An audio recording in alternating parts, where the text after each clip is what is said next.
Omwogezi wa poliisi Fred Enanga alaze bannamawulire ebimu ku bintu ebijingiribwa abadde ku kitebe kya poliisi ekinoonyereza ku misango ekibuli.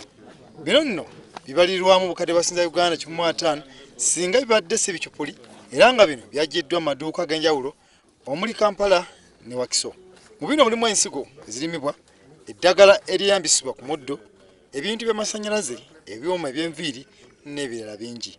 Okujingirira ebintu kwatuusa ne poliisi ya Uganda okussaayo ekitongole ekirwanyisa ebintu bino era nga kikwata n'abo ababitunda. Task force ejja kubeera na bano abayina akakwate kulwanisa ebintu bino. Omanyi agamba nti abantu abaleeta ebintu ebijingire mu ggwanga balina obukodyo bungi bwe beeyambisa ne bayita ne ku poliisi.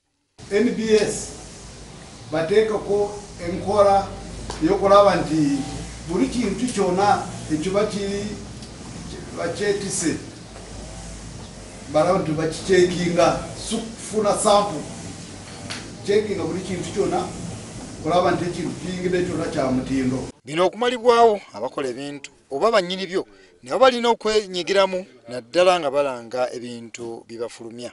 Tukugamba nti mbiguze mu factory owawa kati ekyo kyetaagisa nti kulaba nti abantu abatunda ebintu bino bakwatagana n'abaana babikola oba ba agents baabwe oba baleeta ebintu batunde bakakase nti omuntu abeerese mutuufu.